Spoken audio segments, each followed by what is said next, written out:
Bem, pensemos nisto por um segundo. Pensemos na sensação de estar na sala onde crescemos. Certo. O silêncio à nossa volta é quase ensurdecedor. Notamos que o pó começa já a acumular-se, de forma assim muito subtil, em cima dos móveis antigos. E, nas nossas mãos, pesadas e frias, estão as chaves de casa. É uma imagem muito forte. E muito comum, infelizmente. Exato. E para quem nos ouve e já passou por isto, sabe perfeitamente que este momento não tem nada a ver com uma transação imobiliária. Não de todo. É uma ruptura emocional enorme, porque sabemos, de forma totalmente racional, que vender esta casa é o que vai garantir os melhores cuidados de saúde para a mãe ou para o pai, a melhor fisioterapia, aquela vigilância de 24 horas que eles agora exigem. Pois, a parte lógica diz-nos que é o passo certo a dar. Mas, ao mesmo tempo, colocar uma daquelas placas a dizer vende-se na janela da frente, bem, parece a maior e mais imperdoável transição de sempre, não é? É o peso da culpa, sim. Ninguém prepara as famílias para esta inversão de papéis, para aquele dia fatídico em que os filhos passam a tomar as grandes decisões pelos pais. E é por isso que dou as boas-vindas a todos a mais uma exploração aprofundada, onde hoje vamos navegar por aquelas águas pesadas que todas as famílias temem. Obrigada por esta introdução tão precisa. É precisamente por ser uma travessia tão solitária e tão dolorosa para quem está desse lado que o documento que trazemos hoje para cima da mesa é de uma utilidade extrema. É verdade. E diga-se de passagem, é um material brilhante. Sem dúvida. Vamos debruçar-nos sobre um texto central do Sítio da Luz. Isto está integrado numa série deles, que tem um título perfeito, chama-se Perguntas Difíceis. E o que torna esta fonte tão vital não é só a informação técnica, os números ou as leis, é a própria linha editorial deles. Que é muito empática, não é? Muito. Aliás, é interessante notar que esta fonte do Sítio da Luz parece ter sido destinada a ser reproduzida em áudio, num formato como o nosso. É um texto que pede para ser discutido em voz alta e nós queremos manter exatamente essa linha editorial da fonte aqui na nossa análise. Sim, manter esse tom de conversa sincera, de apoio. Nem mais. Eles conseguem abordar este tema pesado, ou seja, se deve ou não vender a casa dos pais para pagar uma residência sénior, com um pragmatismo impressionante, mas sem nunca cair no erro de julgar as famílias. Esse é o nosso grande objetivo aqui hoje. Dissecar este equilíbrio, lá está. Perceber como é que se cruza a matemática muito fria de financiar cuidados geriátricos com o respeito absoluto pela história de quem nos educou. Exatamente. Ok, vamos lá analisar isto por partes, porque a primeira barreira com que qualquer família esbarra nem sequer é a financeira. É um autêntico muro de betão emocional. Um muro muito difícil de deitar abaixo. Muito. E ao ler as notas da nossa fonte, ocorreu-me uma analogia.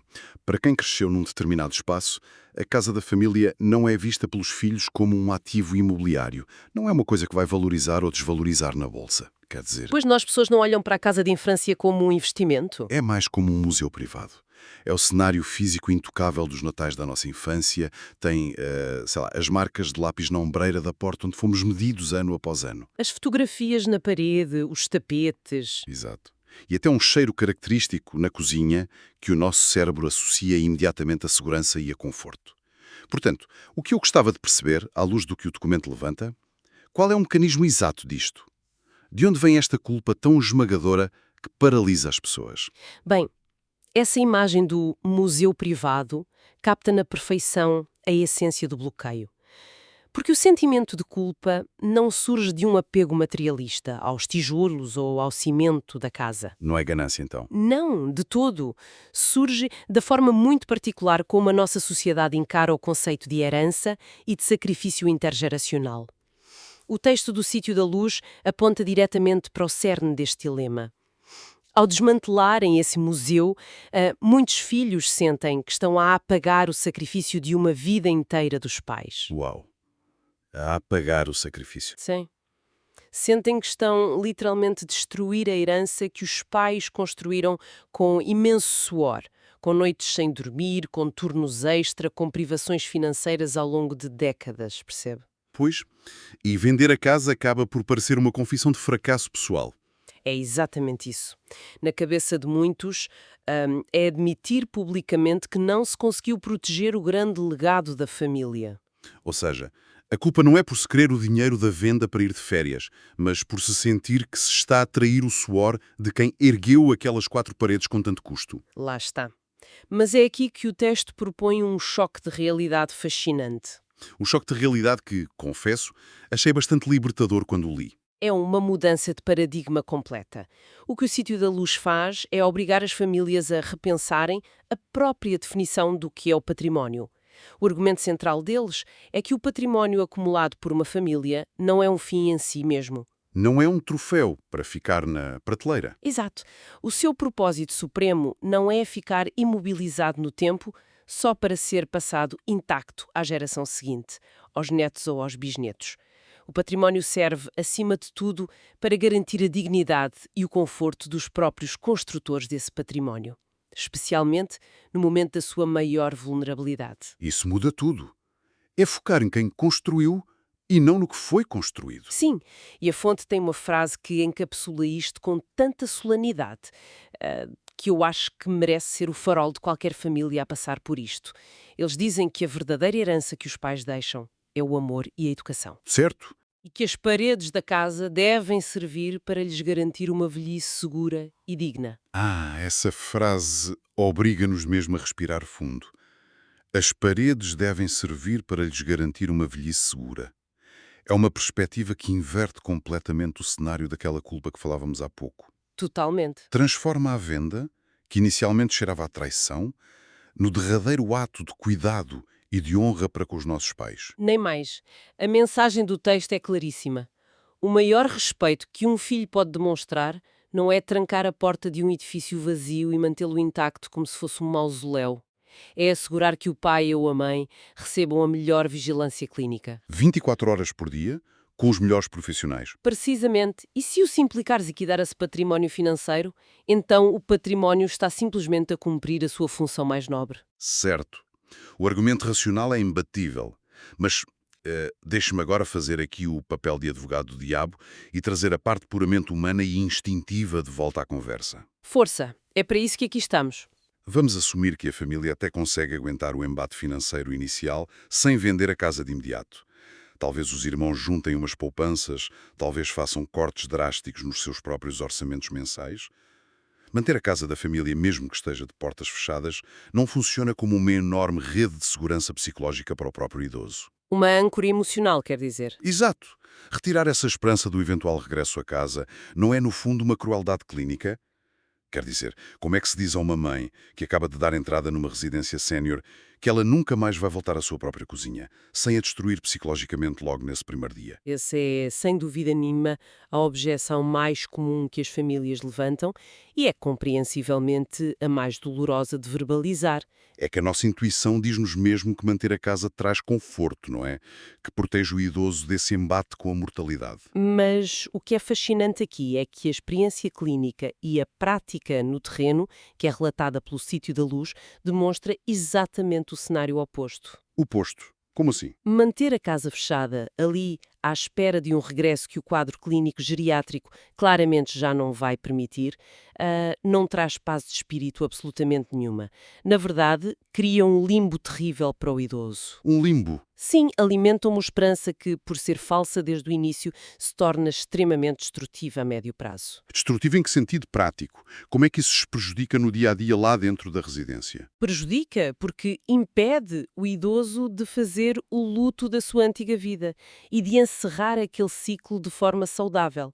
O que acontece na prática, e as equipas técnicas destas residências veem isto a acontecer todos os dias, é o que eles chamam de síndrome da sala de espera. Síndrome da sala de espera. Que termo forte. E muito real. O idoso recusa-se a desfazer as malas na totalidade. Não quer personalizar o seu novo quarto com fotografias ou objetos próprios. Recusa-se terminantemente a participar nas dinâmicas sociais da residência ou a criar laços com os outros residentes. Porque na cabeça deles aquilo não é a nova casa. Exato. Eles interiorizam a ideia de que aquilo é apenas um hotel temporário. Uma transição rápida. Enquanto a casa antiga lá estiver, eles vivem com um pé num passado que já não existe e com o outro num presente que se recusam a aceitar. E estar preso numa sala de embarque para um voo que já foi cancelado. Que excelente analogia, é isso mesmo. Por isso, retirar essa falsa esperança pode parecer cruel no momento zero, sim, mas é o passo logístico e emocional essencial para que eles possam finalmente assentar, integrar-se na nova comunidade e encontrar alguma qualidade de vida no seu presente. Uau, faz todo o sentido. É, no fundo, a diferença entre arrancar um penso rápido de uma vez, com aquela dor aguda, mas breve, ou estar a puxá-lo milímetro a milímetro ao longo de anos de agonia. É uma agonia invisível, sim. E, para além dessa bagagem psicológica brutal que mantém o idoso refém, o texto também alerta para o que acontece ao próprio espaço físico da casa, certo? Porque a casa não é uma cápsula do tempo isolada das leis da física. Longe disso. A fonte é implacável na descrição do que eles chamam de a ilusão da casa vazia. Uma casa sem vida degrada-se a uma velocidade que, pronto, surpreende a grande maioria das famílias. Pois, as coisas estragam-se mais rapidamente quando não são usadas. Muito mais. A ausência de ventilação diária, por exemplo, convida a umidade a instalar-se nas paredes. As tubagens que não recebem água a correr começam a ceder e a enferrujar. E os problemas de isolamento térmico agravam-se imenso, sem ninguém lá estar para dar por isso. Claro, não há ninguém para abrir a janela ou ligar um aquecedor. E tudo isto traduz-se num peso financeiro muito silencioso, mas que é constante. Constante e pesado. Sim, estamos a falar de um autêntico escoador de dinheiro. Porque, mesmo de portas trancadas a 7 chaves, a casa continua a exigir o pagamento do IMI anual, as cotas do condomínio caem certinhas todos os meses. Os seguros multirriscos que não podem simplesmente ser cancelados. Os impostos municipais. A lista nunca acaba. É irónico e até um pouco trágico, para ser sincero. No afã de preservar o património intacto para não falhar com os pais, a família acaba por queimar os poucos recursos financeiros que tem. Recursos que poderiam e deveriam estar a ser canalizados para melhorar o conforto desses mesmos pais no lar. É o paradoxo perfeito, lá está. Um drano financeiro contínuo que não traz absolutamente nenhum benefício para a qualidade de vida atual de quem mais precisa desse dinheiro. Bem, se a conclusão óbvia de tudo isto é que a casa vazia é um buraco negro financeiro e emocional, isso significa que a única via de ação é ligar imediatamente a uma agência imobiliária no dia a seguir à entrada no lar? Não, de forma alguma. A pressa é inimiga nestes processos. Pergunto isto porque aqui é que a coisa fica mesmo interessante. O documento fala em explorar ativamente outras opções. Se estamos a fazer uma espécie de triagem financeira, e usando um bocadinho a lógica médica aqui, o instinto diz-me que não devemos amputar logo o membro principal na primeira consulta. Certo, essa triagem é fundamental. Não deveríamos olhar primeiro para a periferia do património? Por exemplo, vender aquele terreno rústico na terra natal que já ninguém visita há mais de 30 anos? Ou aquele segundo carro mais antigo que está encostado na garagem e que já nem passa na inspeção, antes de sequer pensar em tocar na casa de morada de família? Essa sua dedução segue exatamente, mas exatamente, a linha de raciocínio estruturada pelo sítio da luz. Antes de se tomar uma decisão irreversível e de elevadíssimo impacto emocional como é a venda da casa principal, a família deve esgotar todas as alternativas práticas. Começar pelo mais fácil de largar, portanto. Sim, a alienação do chamado património imobilizado de menor impacto. É exatamente isso que acabou de escrever. E é uma via de exploração fundamental. Livrarem-se de terrenos abandonados, garagens extra ou veículos parados pode criar um fundo de maneio inicial muito útil. Um fundo de maneio que compra tempo à família, não é? Compra tempo e comporta muito menos dor emocional. Permite adiar a venda da casa principal por alguns anos, enquanto toda a dinâmica familiar se adapta a esta nova e dura realidade clínica. Mas deixa-me travar aí um bocadinho, porque isso faz sentido na teoria de uma folha de cálculo muito limpinha. Na prática do dia-a-dia português, tentar arranjar compradores por um terreno rústico no interior do país, com partilhas antigas e herdeiros pelo meio, bem, isso pode demorar anos a resolver. Pode, é verdade. É um processo muito burocrático e arrastado. E isso não resolve o problema imediato de quem tem de pagar a primeira mensalidade do lar já no final deste mês. E é exatamente aí que muitas famílias pensam na solução que parece mágica, o arrendamento. A famosa solução do meio termo. Sim, aquela conversa típica de não vendemos a casa é nossa. Arrendamos a um estudante ou a um casal jovem, mantemos o ativo na família e o dinheiro da renda paga mensalmente o lar. certo? Parece perfeito. Parece reunir o melhor dos dois mundos, sem dúvida. E a nossa fonte incentiva mesmo as famílias a fazerem essa conta, mas de forma muito rigorosa. Fazer a conta como? Pegar no valor da renda mensal líquida que o mercado está efetivamente disposto a pagar e somar isso ao valor da reforma do idoso. A pergunta é: esse valor total é suficiente para cobrir o custo total e real da residência sénior? E a resposta? Suponho que às vezes seja afirmativa. Matematicamente, sim, por vezes a resposta é sim, e parece viável. Mas e aqui entra a enorme lucidez desta fonte. O Sítio da Luz avisa claramente que esta via exige uma gestão muito ativa e acarreta custos ocultos severos que ninguém calcula no início. E atrevo-me a dizer que o maior custo oculto nem sequer é o IRS, absurdo sobre as rendas, nem é o risco de os inquilinos de repente deixarem de pagar e ter de se ir para tribunal.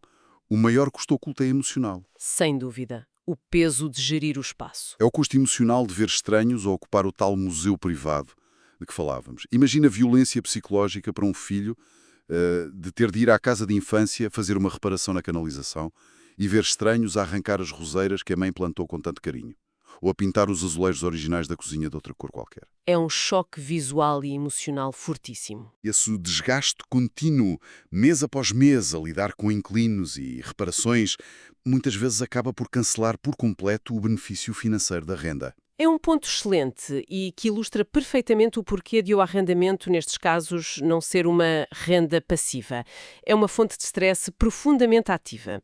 E é por causa destas dificuldades práticas e destas dores emocionais que a fonte propõe ainda uma terceira alternativa de retenção: o acordo familiar. O acordo familiar. Estamos a falar do quê, concretamente? Será que existe capacidade real entre os vários irmãos da família para dividir os custos mensais da residência sénior? Para, no fundo, manterem a casa fechada sem que isso seja um fardo asfixiante para ninguém? O famoso fazer uma vaquinha entre os irmãos. Mas mesmo que consigam fazer isso hoje, com muito sacrifício, pergunto-me sinceramente até que ponto isso é viável a longo prazo. Porque nós sabemos que um envelhecimento, clinicamente falando, não é uma linha reta e constante, pois não. O custo do lar hoje não será nem de perto nem de longe o mesmo daqui a 5 anos. Não será, de todo. É impossível que seja.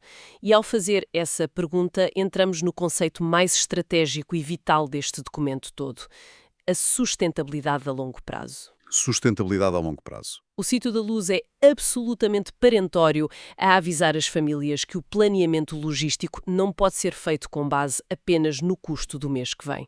Tem de ser obrigatoriamente projetado para um horizonte de 5 a 10 anos. Porque as necessidades disparam. Exatamente, a saúde de um idoso deteriora-se. É a lei da vida. E com essa deterioração vem uma escalada previsível e inevitável de custos operacionais. Sim, o grau de dependência aumenta drasticamente, o que significa que passam a precisar de ajuda física para coisas básicas, para comer, para a higiene pessoal, para se levantarem da cama, e tudo isso agrava fortemente a mensalidade base do lar. Nem mais. A grande vantagem de avançar para a venda do imóvel principal não é apenas conseguir pagar a fatura isolada deste mês ou do próximo, é criar um balão de oxigênio a sério. Um amortecedor financeiro.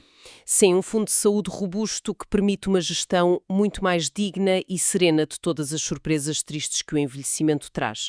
Estamos a falar de ter margem financeira para pagar sessões de fisioterapia intensiva e personalizada após uma queda aparatova. O caramba que ir acompanhamento médico de uma especialidade muito específica sem ter de esperar anos por vagas no sistema público. Exato. E ter a capacidade financeira imediata para adquirir medicação de última geração que muitas vezes não é comparticipada pelo Estado, mas que pode fazer toda a diferença no conforto diário deles. Quando a casa está vendida e o capital está lá, seguro no banco, a família compra a sua própria tranquilidade. O que quer dizer que, perante uma emergência médica, ninguém entra em pânico. Não há reuniões de família à meia-noite tomadas sob a pressão terrível do desespero financeiro. Exatamente. A decisão clínica passa a focar-se apenas no que é melhor para o pai ou para a mãe e não no que a carteira dos filhos consegue suportar. Mas lá está, falar de dinheiro, de heranças antecipadas, da venda da casa dos pais e cruzar isso tudo com dinâmicas familiares costuma ser a receita mais do que perfeita para o desastre absoluto. É um campo minado autêntico. É o combustível que destrói relações de anos entre irmãos e que cria ressentimentos amargos que duram décadas a fio. Como é que se sobrevive a este processo logístico e financeiro sem que no final do dia a família deixe de se falar nos jantares de Natal? Como é que esta fonte nos orienta nessa gestão tão espinhosa de conflitos? O Conselho Central, que emerge para a gestão destas dinâmicas, passa por uma regra de ouro implacável, mas muito simples: transparência total. Transparência total. O sítio da luz avisa que a desconfiança nasce e floresce sempre onde a informação falta.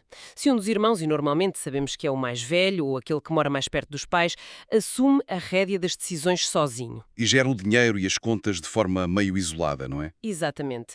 Mesmo com a melhor das intenções, as suspeitas por parte dos outros vão inevitavelmente surgir. É humano. Mas como é que se faz essa transparência na prática? Quer dizer, como é que se leva uma folha de cálculo do Excel para uma reunião de família que já está de si tão carregada de dor e de culpa, sem parecer um auditor financeiro completamente insensível? A genialidade da abordagem estruturada sugerida pela fonte é precisamente essa: ao colocar os números todos tim por tim numa folha de cálculo partilhada com todos os irmãos. Ao mostrar as avaliações imobiliárias oficiais, por exemplo? Sim, as avaliações, os orçamentos detalhados de diferentes lares, as faturas das despesas com a farmácia. Ao fazer isso, retira-se incrivelmente o peso emocional das palavras trocadas. O inimigo ou o portador das más notícias deixa de ser o irmão mais velho que quer vender a casa à força. E passa a ser a realidade matemática impessoal daquela folha de cálculo. Nem mais, a matemática não tem sentimentos e não julga. O documento aconselha fortemente a criar esta transparência desde o dia 1, documentar rigorosamente tudo e tomar a decisão da venda em conjunto com todas as cartas viradas para cima na mesa. É uma forma de focar a equipa, a família, neste caso, contra o mesmo problema, em vez de se focarem uns contra os outros. Exatamente. É passar do "eu acho que devíamos" para o "os números mostram que temos de". Certo. Mas no meio desta burocracia toda e perante a frieza brutal dos números, do Excel e das escrituras notariais, não corremos o risco de obliterar completamente a memória física da família. Quer dizer, como é que se desfaz uma casa de infância inteira sem sentir que está literalmente a deitar a história daquelas pessoas para o contentor do lixo? É aqui que a experiência profunda e a sensibilidade humana de quem trabalha na área da geriatria mais brilha neste texto. Eles não ignoram essa dor. Eles propõem uma última e vital etapa para as famílias que decidem mesmo avançar com a venda imobiliária. Uma última etapa antes de entregar as chaves? Sim, eles pedem que antes sequer de contactar agências imobiliárias ou de começar a limpar o espaço para as visitas, os filhos assumam um papel muito específico, o papel de guardiões das memórias. Guardiões das memórias. Uau! Isso é muito forte. É um conceito lindíssimo e um processo de preservação ativa. Significa que os irmãos devem entrar na casa com muito tempo, em silêncio e sem pressas, e devem retirar cirurgicamente os objetos que carregam o verdadeiro ADN emocional da sua família. Retirar a alma da casa antes de vender o cimento? Precisamente. Retirar as fotografias amareladas que estão no fundo das gavetas. Resgatar o relógio de parede antigo que dava as badaladas aos domingos de manhã. Guardar as receitas de culinária escritas à mão pela mãe, daquelas que ainda estão manchadas de farinha e de tanto uso ao longo das décadas. Levar a cadeira de leitura favorita onde o pai adormecia depois do almoço. Claro, claro. Porque as paredes, o cimento e os azulejos bonitos são apenas o contentor físico. A verdadeira essência daquela família nunca esteve colada à alvenaria da casa. Não de todo. Ela transita de geração em geração com estes pequenos objetos. E, acima de tudo, transita e vive nas histórias que vamos continuando a contar uns aos outros. A casa em si pode ir para o mercado, as chaves de metal podem mudar de dono amanhã, mas a história de vida vai connosco na bagagem. É exatamente esse o espírito. E mais do que isso, o sacrifício inicial de perder o espaço físico transmuta-se a curto prazo numa paz de espírito que é inestimável para os filhos. A venda do imóvel garante que, aconteça o que acontecer no futuro, e a saúde dos pais piore o que piorar. Nunca lhes faltará cuidado e assistência. Nunca. É o ato supremo de transformar uma perda material e imobiliária numa gigantesca vitória de segurança humana. Bem, que jornada incrivelmente intensa que fizemos hoje aqui, partindo destas notas tão ricas do Sítio da Luz. Acho que se nós pudéssemos destilar toda esta extensa exploração numa única grande ideia para quem nos ouve, seria a profunda compreensão de que este processo não é sobre um abandono egoísta de património, é, sim, sobre uma metamorfose do amor filial. Uma metamorfose necessária. Sem dúvida. Nós passamos daquele sentimento paralisante, escuro e pesado de culpa por sentirmos que estamos a perder ou a vender a casa onde fomos amados, para a enorme conquista prática que é conseguir financiar o respeito, a dignidade e a excelência médica para aqueles que nos deram absolutamente tudo na vida. É a passagem do apego material para o dever moral. No fundo, é a derradeira prova de maturidade dos filhos. É deixar de focar as nossas escassas energias em preservar tijolos vazios e gelados e passar a investir cada cêntimo desse valor em preservar a qualidade de vida diária de quem amamos. É uma síntese que reflete na perfeição o espírito central do documento. E, se me permite, eu gostaria de fechar o meu raciocínio de hoje com uma questão conceptual. Uma provocação que a própria fonte suscita nas entrelinhas e que merece muita reflexão por quem está desse lado a ouvir-nos. Por favor, o palco é seu. Se nós olharmos para o esforço hercúleo de uma vida inteira de trabalho dos nossos pais, para as horas extra que fizeram, para as férias que não foram gozadas e que eles suportaram só para conseguir construir esse património familiar. Sim, todo esse sacrifício calado. O grande motor disso tudo, o grande objetivo final na cabeça deles foi sempre, sempre proteger a sua família e garantir uma base de segurança. Sem menor dúvida.